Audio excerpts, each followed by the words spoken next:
Hello, എല്ലാവർക്കും മണിക്കൂട്ടൻസ് കിച്ചണിലേക്ക് സ്വാഗതം. എല്ലാവർക്കും സുഖല്ലേ? ഇന്നത്തെ റെസിപ്പിയുടെ പേര് മാംഗോ കുൽഫി. നല്ല പഴുത്ത മാങ്ങ വീട്ടിലിരിക്കുന്നുണ്ടെങ്കിൽ വേഗം തന്നെ കുൽഫി ചെയ്യാൻ റെഡി ആയിക്കോളൂ. വളരെ എളുപ്പമാണ്, വളരെ ഈസിയാണ്, വളരെ ടേസ്റ്റിയുമാണ്.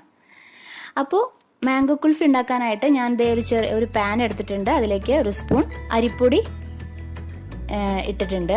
ഇനി ഇതാ ഒരു ഗ്ലാസ് പാൽ എടുത്തിട്ടുണ്ട്. അത് ഇതാ കുറേശ്ശെയായിട്ട് അരിപ്പൊടിയിലേക്ക് നമ്മൾ ഒഴിച്ചു കൊടുത്തിട്ട് അതിൽ നിന്ന് കട്ടകളൊന്നും ഇല്ലാണ്ട് നമ്മൾ ഒന്ന് മിക്സ് ചെയ്ത് കൊടുക്കുകയാണ്.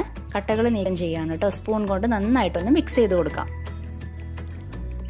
ഇപ്പം ഇതാ കട്ടകളൊക്കെ നീങ്ങിയിട്ടുണ്ട്. ബാക്കിയുള്ള പാല് നമുക്ക് നീക്കി വെക്കാം.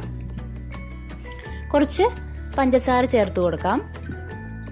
എന്താന്ന് വെച്ചാൽ മാങ്ങയ്ക്ക് നല്ല മധുരം ഉണ്ട്, അതിനനുസരിച്ചിട്ട് നമ്മൾ പഞ്ചസാര ആഡ് ചെയ്യുക കേട്ടോ. എന്നിട്ട് നന്നായിട്ടൊന്ന് മിക്സ് ചെയ്യുക. എന്നിട്ട് സ്റ്റൗവിൽ ഫ്ലെയിം ഓൺ ചെയ്ത് നമുക്ക് ഇതൊന്ന് കുക്ക് ചെയ്തെടുക്കാം. അത് കുക്ക് ചെയ്യുമ്പോൾ കൈ വിടാണ്ട് നമ്മൾ ഇളക്കിക്കൊണ്ടിരിക്കണം. അത് പ്രത്യേകം ശ്രദ്ധിക്കുക.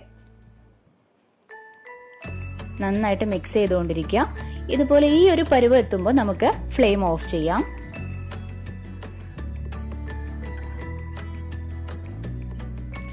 എന്നിട്ട് ഇത് നമുക്കൊന്ന് തണുക്കുന്നതിന് വേണ്ടിയിട്ട് നീക്കി വെക്കാം. ഇനി പഴുത്ത മാങ്ങ എടുത്തിട്ടുണ്ട്. നല്ല മധുരമുള്ള മാങ്ങയാണ്. ഇതിന്റെ സ്കിന്നൊക്കെ റിമൂവ് ചെയ്തിട്ട് ഞാൻ പീസാക്കി വെച്ചിട്ടുണ്ട്, കട്ട് ചെയ്ത് വെച്ചിട്ടുണ്ട്. അതിലേക്ക് ബാക്കിയുള്ള പാല് കൂടെ നമുക്ക് ഒഴിച്ചു കൊടുക്കാം. കുറച്ച് പഞ്ചസാരയും ആഡ് ചെയ്ത് കൊടുക്കാം. എന്നിട്ട് നന്നായിട്ടൊന്ന് ജ്യൂസാക്കി എടുത്തിട്ട് വരാം. നന്നായിട്ട് അടിച്ചെടുത്തിട്ടുണ്ട്. നല്ല സ്മൂത്ത് ആക്കി അടിച്ചെടുക്കണം കേട്ടോ. പീസസ് ഒന്നുമില്ല. ഇനി ഇതാ നമ്മളിവിടെ തണുക്കാൻ മാറ്റി വെച്ചിരുന്നില്ലേ, അതും കൂടെ ഇതിലേക്ക് ആഡ് ചെയ്ത് കൊടുത്തിട്ട് ഒന്ന് നന്നായിട്ടൊന്ന് അടിച്ചെടുത്തിട്ട് വരാം. ആഡ് ചെയ്തിട്ടുണ്ട്. കുറച്ച് വാനില എസൻസ് ഉണ്ടെങ്കിൽ ഒഴിച്ചു കൊടുക്കുക, ഇല്ലെങ്കിൽ കുഴപ്പമില്ല. ഇത് അടിച്ചെടുത്ത് വന്നിട്ടുണ്ട്. അതിൽ കട്ടകൾ ഉണ്ടോ എന്ന് ശ്രദ്ധിക്കണം. ഉണ്ടെങ്കിൽ ഒന്നുകൂടെ അടിച്ചെടുക്കാം കേട്ടോ. നല്ല സ്മൂത്ത് ആയിട്ടുണ്ട്. ഇനി ഇതാ ഞാനിവിടെ ക്രഷ് ചെയ്ത് വെച്ചിരിക്കുന്ന ഡ്രൈ ഫ്രൂട്ട്സ് ആണ്. അതിൽ ഞാനിപ്പോൾ കാഷ്യൂനട്ട്, അണ്ടിപ്പരിപ്പും ബദാമുമാണ് എടുത്തിരിക്കുന്നത്. നിങ്ങൾക്ക് ഇഷ്ടമുള്ളത് എടുക്കാം കേട്ടോ. എന്നിട്ട് അതിലേക്ക് നമുക്ക് ആഡ് ചെയ്ത് കൊടുത്തിട്ട് ഒന്ന് മിക്സ് ചെയ്ത് കൊടുക്കാം. നന്നായിട്ടൊന്ന് ഇളക്കി കൊടുക്കാം. ഇപ്പൊ ചെറിയ ഗ്ലാസ്സുകളാണ് ഞാൻ എടുത്തിരിക്കുന്നത്. അതിലേക്ക് നമുക്ക് ഈ ജ്യൂസ് ഒഴിച്ചു കൊടുക്കാം.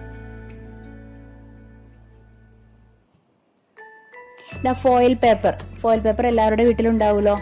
അത് എടുത്തിട്ട് ഇതുപോലെ ഓരോ ഗ്ലാസും ഇതുപോലെ കവർ ചെയ്യണം.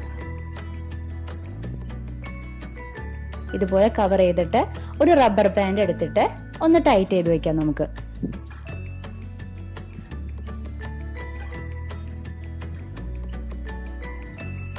ഇതുപോലെ. ഇത് ഐസ്ക്രീം സ്റ്റിക്സ് ആണ്. അത് വാങ്ങിക്കാൻ കിട്ടും നമുക്ക്.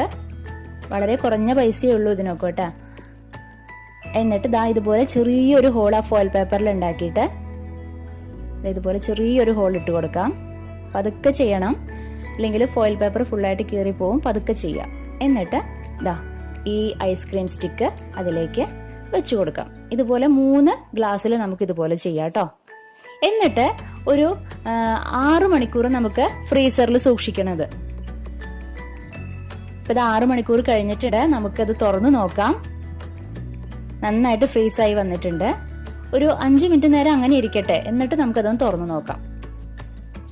കുറച്ചൊന്ന് ലൂസ് ആവാൻ വേണ്ടിട്ടാട്ടോ. നമുക്ക് അതിൽ നിന്ന് എടുക്കണല്ലോ ഗ്ലാസ്സിൽ നിന്ന്. ഇപ്പൊ നന്നായിട്ട് നല്ല കുൽഫി ആയിട്ട് നല്ല പെർഫെക്റ്റ് ആയിട്ട് കിട്ടിയിട്ടുണ്ട്. നമ്മുടെ കുൽഫി റെഡി ആയിട്ടുണ്ട്. അപ്പൊ നിങ്ങൾക്ക് എല്ലാവർക്കും ഈ റെസിപ്പി ഇഷ്ടപ്പെട്ടോ? എല്ലാവരും തീർച്ചയായിട്ടും ട്രൈ ചെയ്ത് നോക്കണം കേട്ടോ. അപ്പൊ നമുക്കിനി അടുത്ത എപ്പിസോഡില് വേറൊരു വിഭവമായിട്ട് വീണ്ടും കണ്ടുമുട്ടാം. Okay, bye, thank U.